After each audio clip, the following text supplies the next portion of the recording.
This program is designed to provide general information with regards to the subject matters covered. This information is given with the understanding that neither the hosts, guests, sponsors, or station are engaged in rendering any specific and personal, medical, financial, legal, counseling, professional service, or any advice. You should seek the services of competent professionals before applying or trying any suggested ideas.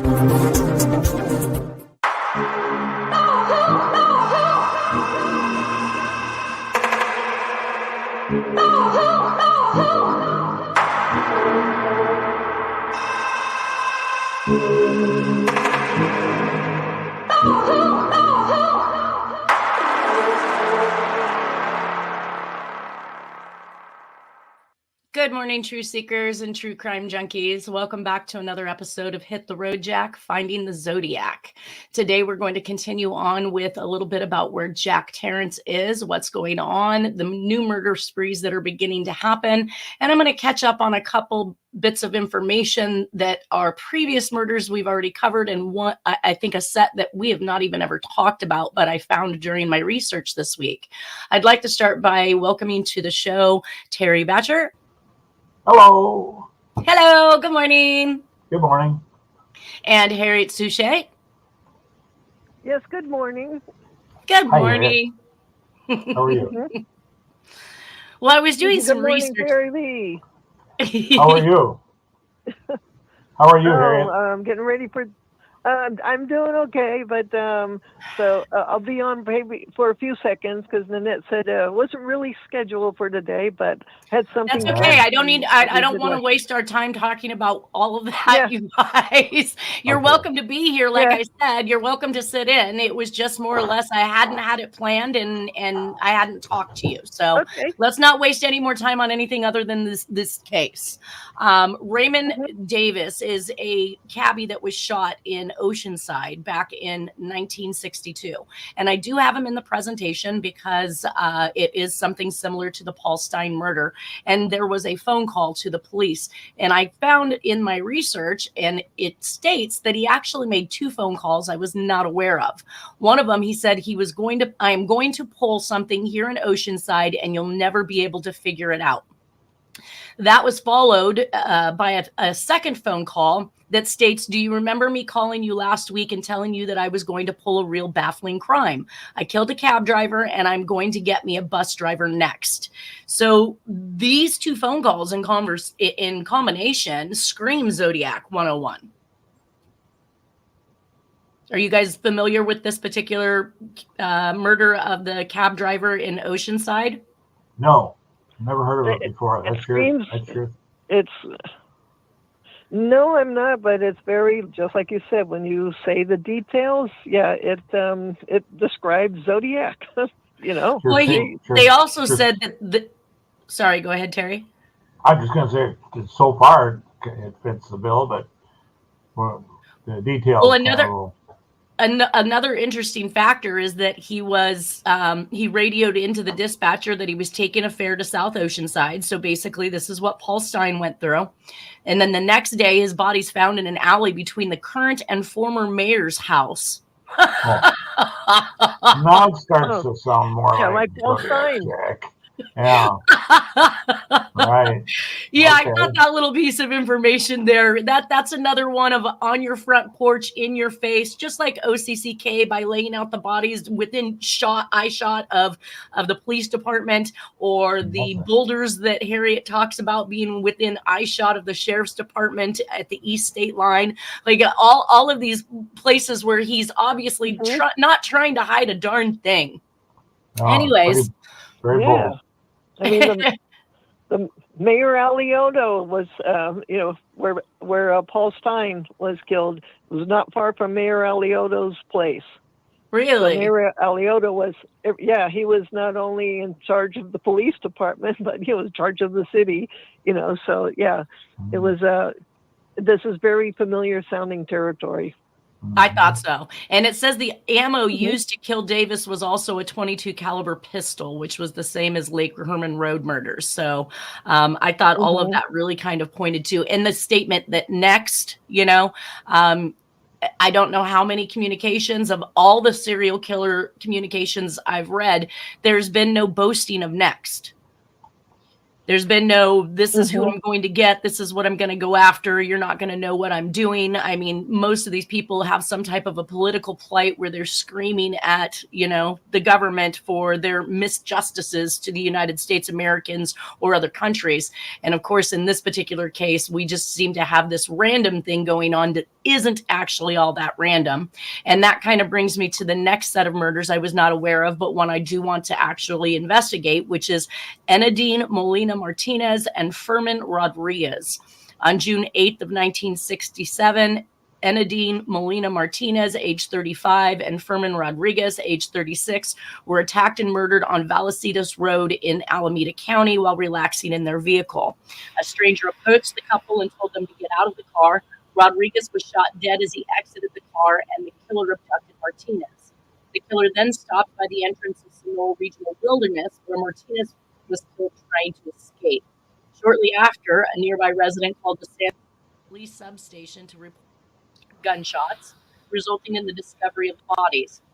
Rape and robbery were ruled out as motives. The murders occurred close to Pleasanton, where the Zodiac mailed a letter to Los Angeles Times in March of 1960. So that brings me to some of these. Well, you're garbled.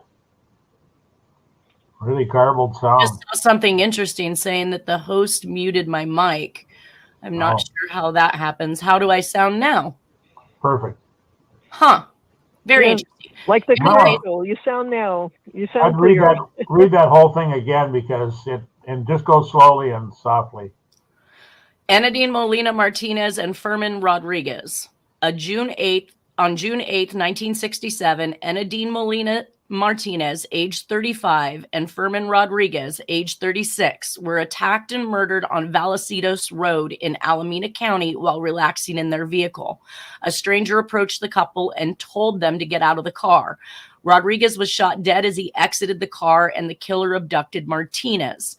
The killer then stopped by the entrance of Sonora Regional Wilderness, where Martinez was killed trying to escape.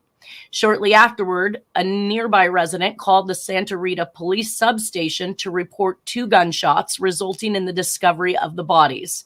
Rape and robbery were ruled out as motives. The murders occurred close to Pleasanton, where the Zodiac mailed a letter to the Los Angeles Times in March of 1971. Now, we know that he also, I want to say that he also mailed the 12th victim card out of Pleasanton, correct, Harriet? I believe so. Yeah.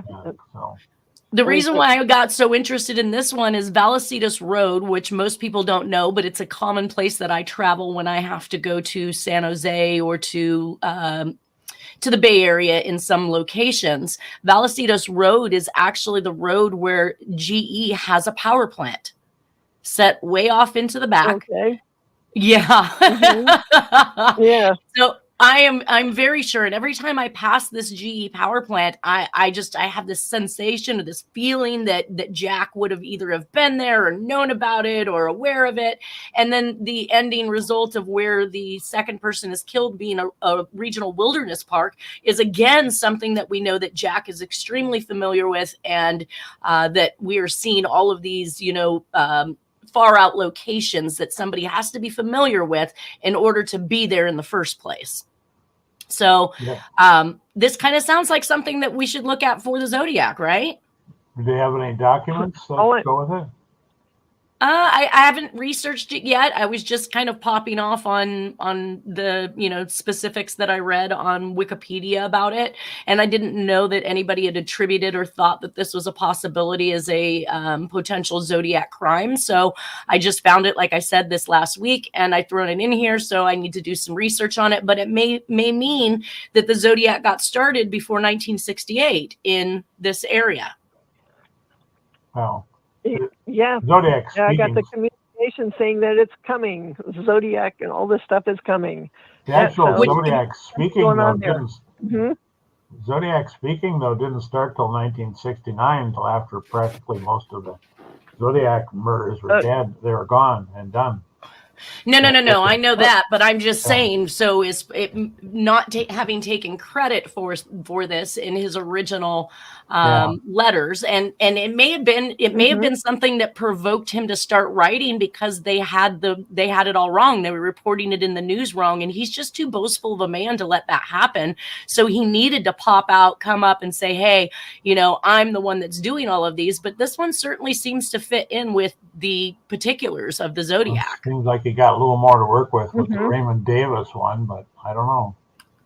Yeah, well, I haven't done any research on it yet. So when I go, searching around, I'll figure out and find out what the logistics, maybe what they were shot with or things like that.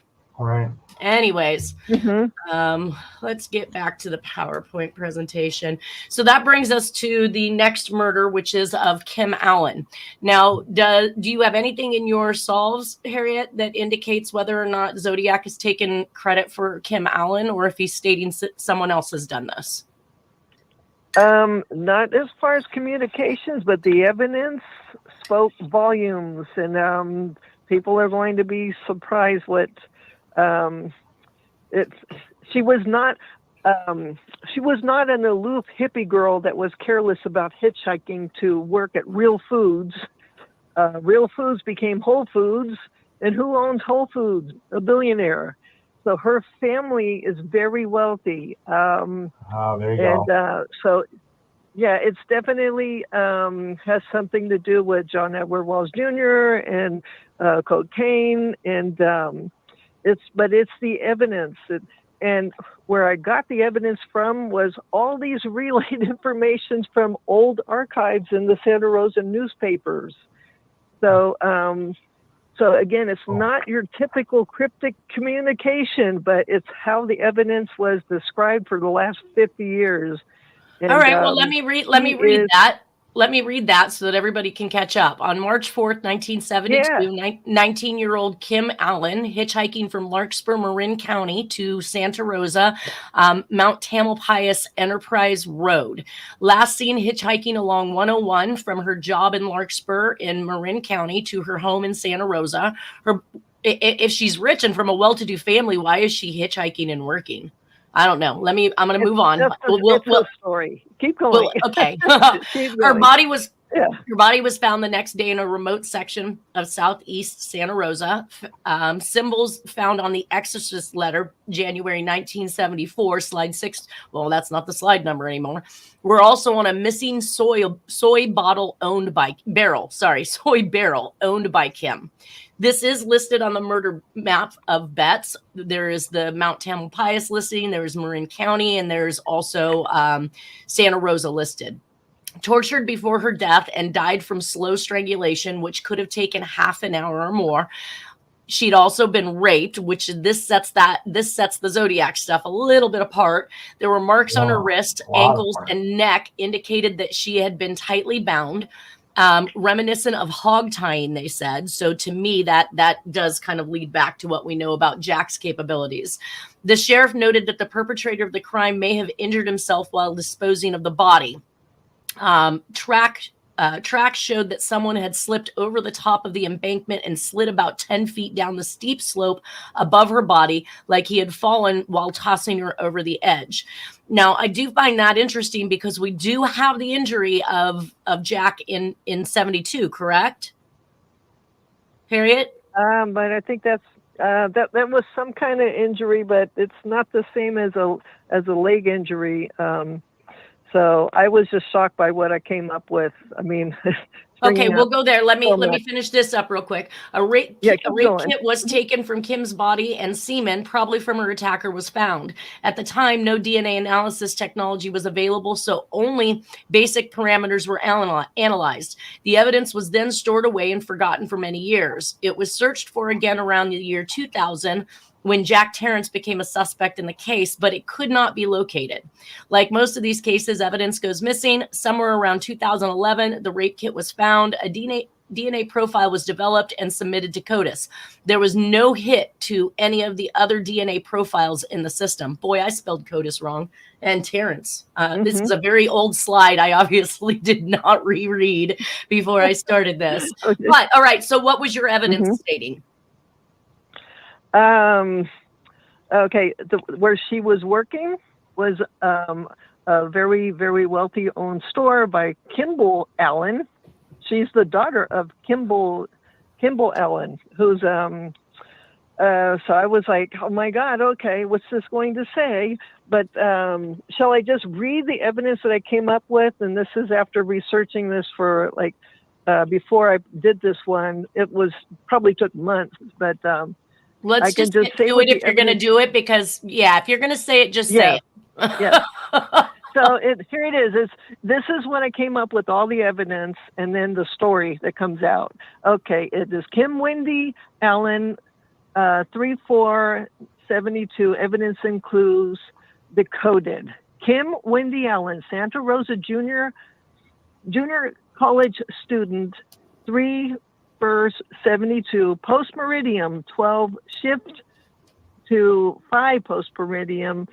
Orange aluminum frame backpack, hitchhike from the Real Foods store, Magnolia Avenue, Larkspur, California, 94939 to 2298 Guerneville Road, Santa Rosa, California, 95403. 2 men give ride to Bell Avenue, San Rafael, 94901 storeroom. Father Kimball W. Allen, mother Roberta Allen, 19 lb wooden soy barrel with red Japanese on the side, hog-tied wrist, ankles with rope, metal shop car oil, raped checkbook, backpack found, Kentfield, California, 94904, strangled body between Bennett Valley Road and Sonoma Mountain off Enterprise, face down nude, 1 golden hoop earring, 95404, and then I put 3572 and 32472. That's the day set. Anyways, here's what it came out with. FBI, documents in order, IO, OOA, that's Operation Order or something. Anyways, on or about 3472, Kimball Allen, Real Foods, 94939, enterprising father, paid Mill Valley stepmom Annan, 1 evil Ursuline stepsister, IA, that's spy, Reve Annan, DOB, this date of birth, 2/19/1952, Lori Lee Cursa foster mother, Arlene Place, Sheila Harrington, to arrange Kim be taken from 95403, the zip code, bed by John Edward Walsh Jr. and meat cutter Ronald Bruce Cursa, sell to Saudi Prince Group, hog-tied Fornicate, Red Dodge Wood Camper Drive to San Rafael 94901, the zip code, storeroom on day 2, avow deal off, back to 95404, the zip code area. She cut rope, tied hand, wrists, ankles with a knife, fought off the 2 men, escaped Bale Bennett, the road area, and then Ken Narlow, toil, fell in loam, choke, strangle, die on or about 3/5/72, mad stepmother, that's Annan, male, Momo Giancana to Northwest Hong Kong, 3/24/72, 94904, 1 soil barrel, 8 kilos of cocaine, and that's just by anagramming that evidence that is relayed over and over and over again in a whole bunch of newspaper archives. And, what is the talk about the red? What is the talk about the Red Dodge? That there was a red Dodge wood camper, and that's also seen in one of the other. I believe that's been seen in one of the Santa Rosa hitchhiker murders also. But it's a Dodge wooden camper. Somebody built a wood camper above the red Dodge. It's a truck. Yeah. I think that I identified a picture that was in Nora's belongings where I can see that. Oh gosh, what's Jack's younger brother? I've forgotten his name. Charles, another Charles. No, Charles is his older brother. Okay, sorry. Sorry, Charles, Terrence. Right. Anyways, I can yeah. see him in the picture, so I know that Jack is present, and there is a red Dodge truck or a burgundy red Dodge truck that's in the picture. And I think I identified it as a Dodge based on its body style. I will go back and look for that to see if that's consistent, because these pictures are from the 1972 era, and we're talking 1972. Mm-hmm. So he is blaming other people for being responsible for Kim Allen, that he's not part of it. They're just there. He's not part of it, but his crew had infiltrated the group. They're in the end they're trying to get Hoffa and Giancana and the cocaine and all kinds of trouble that's causing. So yeah. So I have a question. The Yeah. name Narlo, that rings a bell. Are we talking about? Wasn't there a cop? Wasn't there a Narlo, a cop? Yeah, that's the Zodiac detective Ken Narlo, who found the victims in Lake Berryessa. He is not a good cop. He's definitely showing up in a lot of these. He was paid and he was bought off, and I'm seeing so many of these with his name coming up. And also in San Francisco. And Walsh, we're talking about the guy. The guy lost the kid. The one that ends on America's Most Wanted. The one that ends up smack dab in the middle of receiving letters from the Zodiac, only he calls himself Scorpion. Yes, the same one. Okay. The same one. And Reve Annan is the stepsister to Kim Wendy Allen at the time. Really? So and she married and one more question. Yeah, the evil stepdaughter or whatever he's on, is he referring to Kim Allen then? Is that who you think he's referring to? No, he's referring to the Ursuline stepsister, because both of them, according to this, went to the Ursuline school, very wealthy school in Santa Rosa area. Okay. Gotcha. And so he's referring to Reve because that's her stepsister. Gotcha. Okay. The dirty secrets that are coming out. Wow. Now, and Reve is who? Reve Annan Walsh. Reve Walsh. That she's just about to marry John Walsh here. So John Walsh's wife. Any speculation as to who you think actually was responsible for John Walsh's son's death? Definitely. We'll get to that. We're not in 1991 yet.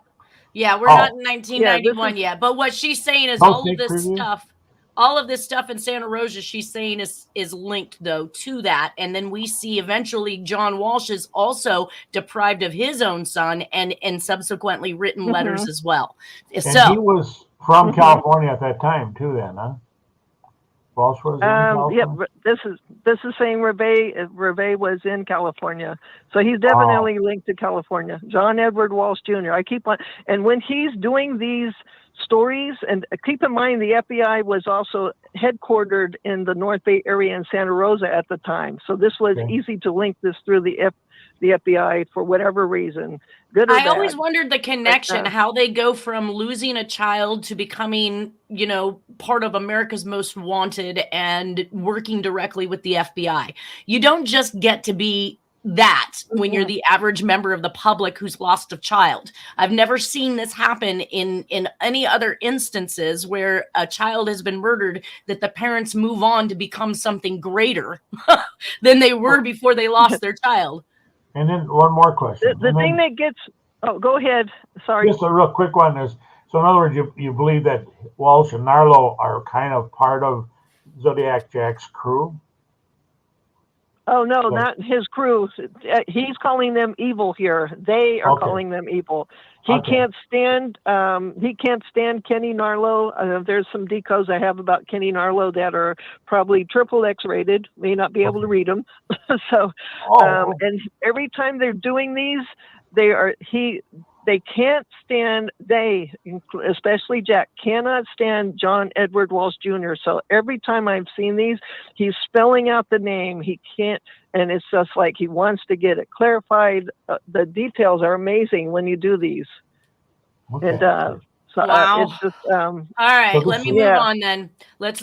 We've covered a lot of that there. Thank now. You. We had Yes. we had another crime spree. I don't think that this is related to the Zodiac, but I threw it in here obviously way back Charlie when. Chopoff. Nice. Charlie Chopoff in New York, following the Freeway Phantom in November 1971, or just an extension of it, was kind of a question mark, but the MO wasn't the same. On March 9th of 1972 in New York, the body of an 8-year-old African-American boy named Douglas Owen was found on the Manhattan rooftop. He had been stabbed 38 times and his penis was mutilated. Probably not the Zodiac killer, I said, but one never knows. I honestly thought that his last murder had already occurred and that we were not going to see anything in New York again, but this is a different MO. This is now males, but I couldn't entirely rule it out because of the Atlanta, Georgia child murder cases, which were all African-American boys. And girls, sorry, but it was a different race. It was a different age group, but it still kind of fits in with some of the things that we're saying that this man was responsible for writing about. On March 17th, 1972, Jack has to appear in Santa Clara County for court in regards to the 1971 arrest with Danny Reynolds. And I have this listed out here. It says defendant is to return March 17th, 1972 at 1:30 p.m. for further evaluation. It says the defendant is advised by the court that he may apply to the court to have this record cleared after the period of probation. So this might be one of the reasons why we don't see it coming up. Maybe he had it expunged and we don't see it coming up, but it's hard to believe that you would go to jail, or you would be arrested, go to jail, be convicted, have to do probation, pay a fine, and then you can have it removed from your record. Yeah. Well, same municipality though. Well, wait a minute. Okay, well that's in Santa Rosa in California, but this is in Santa Clara. This is in Santa. Okay, you're doing by comparison thing. Okay. Yeah, it's a by comparison. Again, it was just something I stumbled across on the Charlie Chopoff. Like I said, I don't think that it is likely that it's the Zodiac killer, but the mutilation, the overabundance of stabbings, all of these things were kind of a connective to what we see happening with all the other crimes where there was just literally overkill. Can I ask you guys one more question? Yes. Questions people might think of. Is it your impression that Jack Torrance had homosexual tendencies? No, but if you were trying to make the crime look like something other than what it is, then you're going to make... What did Harriet say? What did Harriet just say? I said absolutely not. In fact, but he seems to have, when you come up to some of the future ones, there's one, Jay Stevens. Jay Stevens was a famous San Francisco, we're going to get way off the charts here. But, sorry. He's definitely not gay, but he respects, I think, to some degree, some of the people that did impersonations, and dressed in drag and, things of that nature. But, it was part of the era, especially when he's working doing this. Yeah. But he is definitely a misogynist and seems to hate women more than men, right?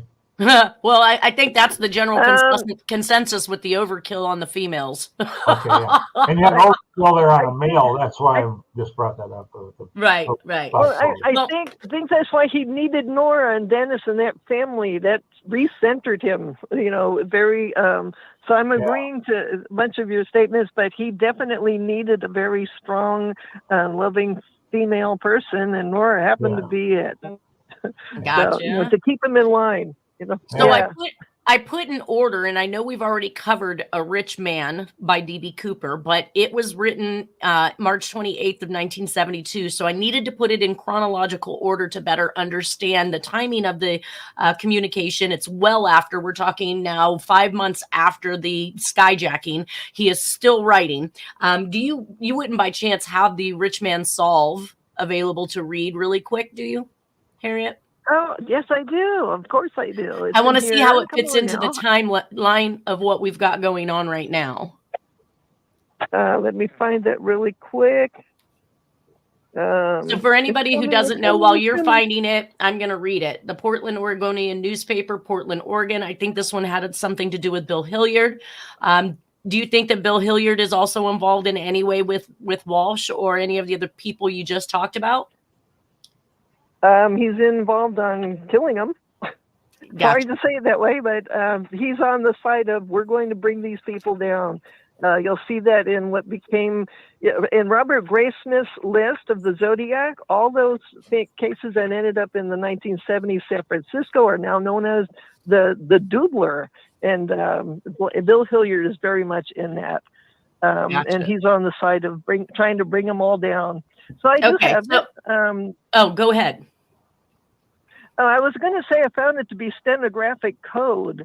So I will read, what I found to be the stenographic code. It's the way 2 is spelled, Uncle A, very old, UNK, and please tell the lackey cops, DB Cooper is not my real name, in parentheses, a rich man. It just came out with a solve that says, Bill Hilliard, cooperate to topple E, the Samaritas Hoppa. You kill woman, or you were involved to kill woman named Black Dahlia, Camera, Monterey, Dr. George Odell, L.A. Lots Pictures. Then it's saying something about Sam Giancana, a woman, that's Donna Lass, killed East State Line, Nevada. He's trying to remind him of the past, and they're, in a way, blackmailing him to be involved in helping to bring these people down. Gotcha.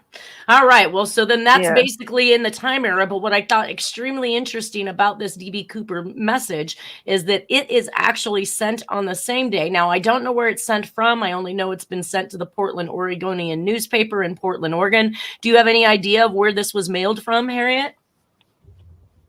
I think I have it somewhere. Come on now. Well, while you look at it, I'm going to introduce the next. I don't think I have the envelope. God, I don't think so. I just have the typewritten version.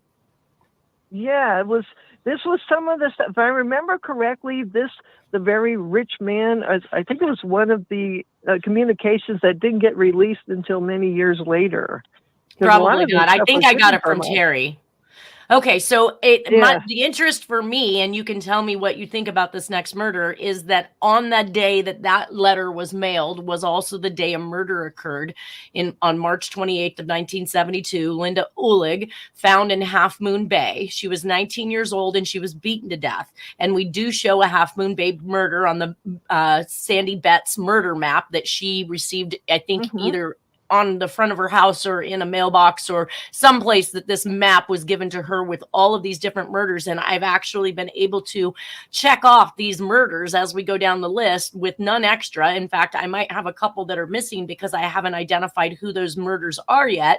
But as we skip through and I research and find more murders, I can always look back to see if that completes the set. This one is listed. It says, authorities take a new look at a 50-year-old coastside killing that still shocks conscience. Local news stories, HMBREview.com. Those with an even longer memory hope to one day hear similar success in solving the riddle of the death of Linda Diane Uhlig, who was brutally killed and dumped in a coastside drainage ditch 50 years ago this week. So we've got the drainage ditch, we've got the beaten to death, we've got the water, reference.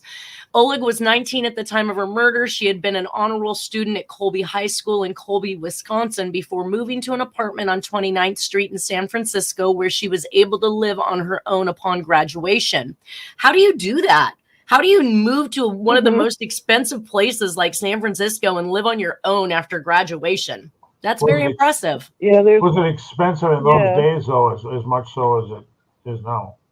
But expenses is relative. Back then, the money that they had was expensive. What they paid to live there was expensive, far more expensive than living in the country. However, there wasn't the massive level of inflation that's occurred since 19. Well, it doesn't matter. San Francisco has still been the hub. It's always been expensive to be there, period. No matter what. I understand that. I do understand that. Go ahead. So that's impressive. Yeah, I'm from San Francisco. It was definitely expensive, that area. So yes, it's always been expensive. It's been the hub of everything. But food, it was not as inflated as it is now.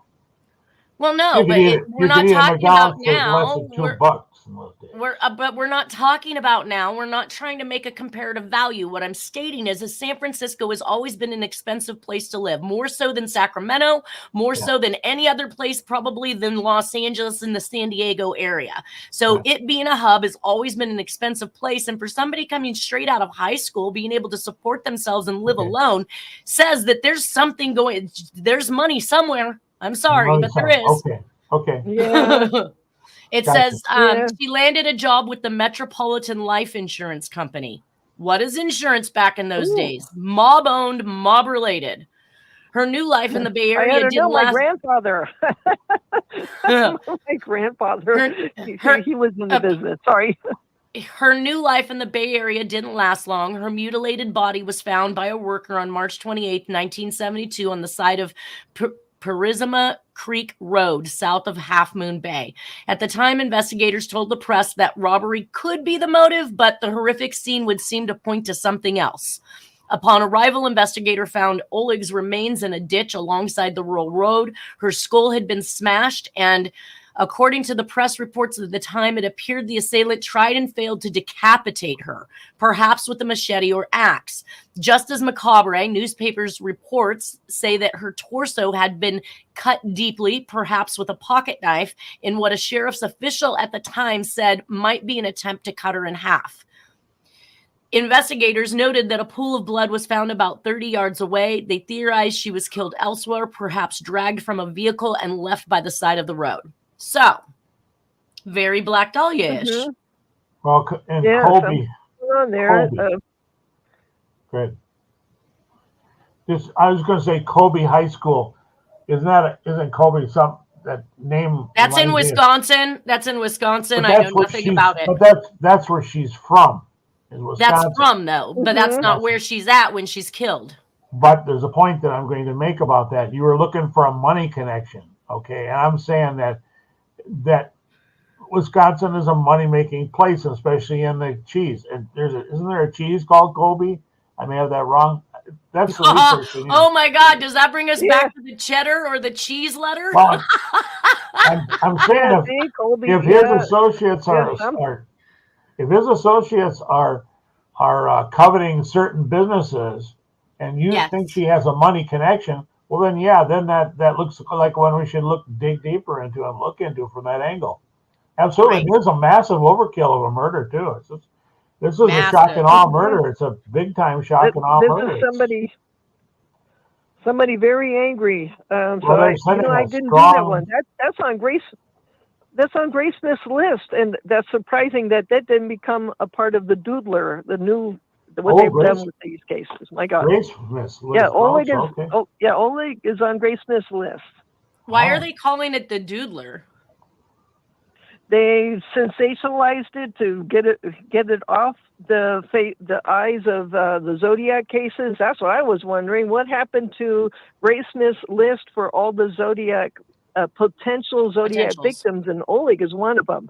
Yeah, that might be where I got her information, because I only recently located this article that was written on March 29th of 2022 this last week. So I was looking for information and a picture on her, and this is what I found based on an article that was written, like it says, 50 years later. All right, so that brings us to strange. There is another murder in April of 1972 in New York. 1 month later, another 10-year-old black boy was stabbed and subject to genital mutilation, but ultimately wound up surviving. Again, I put probably not the Zodiac killer, but I could not find enough information on this to kind of identify what the victim had stated in regards to what his killer's appearance was, especially since he made it. On April 25th of 1972, we have the murder of Jeanette Camille, hitchhiking from Cotati to Santa Rosa Highway 101 and still missing, I believe, at that point. On July 6, 1979, on July 6, 1979, body was found in a shallow grave. Body was hog-tied, so now we have another hog-tying reference, just as we talked about in Kim Allen. That was Kim Allen, right? Yes, Kim Allen, hog-tied. I would be interesting to know what type of rope was used, because there is this clothesline theory that Sandy Betts has that was used at Lake Berryessa and subsequently seeing all of these other hog tying events, it would be interesting to note what that particular rope was. Oh, do you? It wasn't a clothesline. Yeah, it wasn't a clothesline. It was some kind of curtain binding line that they found and I have that as a solve too. Okay, so let me finish up with her real quick. But let's just. Dark hair parted in the middle, headed to school at Santa Rosa Junior College, where Kim Allen had also gone, which is kind of a reminiscent of Sherry Jo Bates, Ardsma, and many of the other co-eds, within 100 yards of Lori Kursa's final resting place. So now we've got all of these things wrapping and tying themselves around each other, along with your solves stating that these were all part of the same type of killing spree by the same group. I want to say that here, Dennis says, before I go, Jeanette Kamahili went to school in Japan, so must have been raised in Japan, and that's why Jack would say he was limited English proficient. What's the history of this woman? How can law enforcement expect to solve this cold case with such obvious gaping holes? Anyway, since Teresa Walsh had, this is actually your stuff. I'm reading yours, Harriet. Since Teresa Walsh had a 2-year-old son named Dan Rand, which is Japanese, by the way, and she Reeve, according to Jack Walsh CIA bedtime story, switched IDs with Japan-raised Kamahili. Reeve and John have a secret son.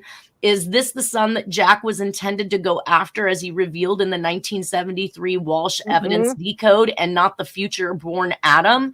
Dan Rand means circle of friends. Such a nice-sounding name and an incredible lurid mystery. Let the decoding continue to reveal the horrid truths.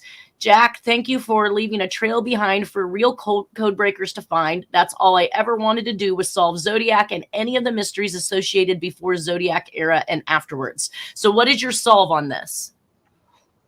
I'm looking for it. Oh my God. Okay. Jeanette Kamahili, come on now. Because one thing led to another, to another. You look for that. I'll continue with more information. So keep on. Eyewitnesses seen a man in a nice blue 2-door Chevy Impala at Lake Berryessa acting strange the day of the attack on Cecilia Shepard and Brian Hartnell. Here is a photo from 1972 taken at Stevens Creek with Jack and Dennis Kaufman's mother, Nora. Now, this proves two things to us here. Number one, Jack is still in the Bay Area to some degree in 1972. And number two, Nora is definitely in South Lake Tahoe because she purchases this vehicle in December of 1971 using an address from that area. So, and all of the pictures that I find up through, I want to say 74, 75 are all in the South Lake Tahoe area abouts. Robert Graysmith's letters indicated that the suspect claims it was a 4-door ice blue Chevy Impala. Now, of course, they were going based off of what the taillights looked in the rear because the vehicle was backed up to one of the eyewitnesses, and they had reported a particular style of taillights. I don't have any paperwork that is consistent with Jack Terrence getting involved with Nora in 1971, but I do believe that if Dennis believed that this was, in fact, Jack's car and not Nora's car, that it may very well have been introduced to him when he first met Jack, and Jack subsequently sold this vehicle to Nora to get that vehicle out of his hands and out of suspicion. Let's see. He moved in with her at 3715 Blackwood Road, number 7, South Lake Tahoe in 1971, based on Dennis's recollection. One of the articles on the car is the car was a late model American make, a light colored 2-door with black bucket seats, between which was a sporty console style automatic transmission gear shift. At the front end of the console was an ashtray, in which on the right hand side was a built-in cigarette lighter. The car bearing the old California license plate was messy. Clothes and papers were scattered on the dashboard and on both the front and back seats, mostly men's clothing, but also some smaller pattern t-shirts such as a child of 8 to 12 years might wear. So I thought this was a very interesting article. I believe that it came out in regards to Kathleen John's abductions. This is what she described, and it is pretty much a very similar type and make of vehicle. And if it was containing lots of men's clothing, that would explain Jack going back and forth between the San Jose Bay Area to South Lake Tahoe, where he's making his transition, and having children's clothes in there. He not only had children of his own, but Nora had 4 children. So there's a possibility that we would see all of these things in Jack's car. Go ahead, Terry B. I was going to say that, by the way, that image in there is a 64 Chevy Impala. And that image is not. That image is a Chevy Impala. That image along with the registration from Nora shows that it is a 1964 Chevy Biscayne. Oh, Biscayne? And it has a sporty console in it? That doesn't jive. Biscayne. No. I don't know what this car had inside of it. Okay. I'm just stating what, and we don't know how they were made. You know what I don't know how they were made. It is ice blue.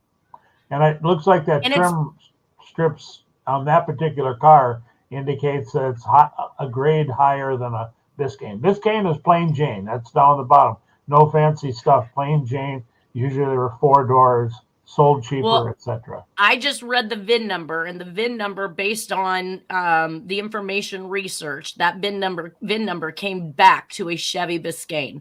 Now, this could be an upgraded version of it, just like we know that, Lincoln, Mercury, Ford are all the same people, but we've got different levels of money and different levels of packages that you're going to see between them. So it really kind of is up in the air. I just know that Nora didn't come into possession of this vehicle until after the murders at Lake Berryessa. Super popular car too, tons of them, especially in California. Did you find that, Harriet? Well, actually, I found the solve of what happened with Jeanette Kamahili with what became out of. Okay, Teresa, read that solve. We've only got a couple minutes left, so read that solve. Well, I'll just be really quick. Shall I just read the evidence or just the solve? No, just the solve. Okay, it came out as, "Hi, Dick N." So this is when Nixon had just left. Diplomat Hotel, John Walsh II, BHS, that's Bahamas, CIA. Check to name Rife Reve - Teresa R. Same, 9554 BB, that's a nickname for Reve, sold IRA, that's the Irish Republican Army, and then National, Hoffa, Wisconsin, Fat Bum Hoffa, cocaine from 30,000, that's the address of Pacific Coast Highway 90265, from 95404 Lorraine Way, cul-de-sac, 1973, Teresa and Kamahili, 23, switch ID because they're the same age, came to North Off Highway vehicle in Lower Lake, where I live, December 22nd, 1973, all 8 2 peyote buttons, husband hogtie Kamahili, fornicate, oops, I goofed, grabbed Wong, high girl, dumping Mark West Creek, under log, I'll grab son, rip off head in IRC, that's Indian River County, place remains in BLM at Marie on Stay, that's right here in Lower Lake, Eva Blau, X location, rural, and then he's saying Dick - Sterling Weaver Allen, all fucking 94558 Kenny Narlo, Zodiac. So Narlo had a few girlfriends, you're saying? He was very twisted. He was he's my God. So at least I said that one, but I got worse ones to read. Is he still alive? Is Narlo still alive? Thankfully he's dead. He's dead. Thankfully he's dead. Yeah. God. There's footage. Well, that is all we have for today. We again didn't get through, but 4 slides, you guys. This is like going to make me crazy. I'm never going to make it through this presentation. Okay. Boy. At any rate, let's just call it a great weekend. We made it through some information. It seems it's going to take us a bit longer to make it through this stuff than planned, but we will be back with the continuation of murders, the final moving of Jack into South Lake Tahoe and into Nora and Dennis life. And as we come across more communications, we'll discuss those. And I think next week, Terry and I are going to look at this 7-11 theory that you've been talking about, which you have. It's 7-11 evidence, not a theory. It's you can look at the evidence and weigh for yourself. Okay. Yeah. I have to. I'm closing out here, Terry. We're going to next week revisit the 7-11 theory, which is based on the evidence that you state is there. So we'll look at it and we'll cover that then. Thank you guys for being here. Everybody have a wonderful weekend, and we will a happy Memorial Day first and foremost. And thank you to all of our veterans who have served. Thank you. Right. See you guys all next week. Thanks, Harriet. Thank you. Thank you. Okay. Bye-bye. Bye-bye.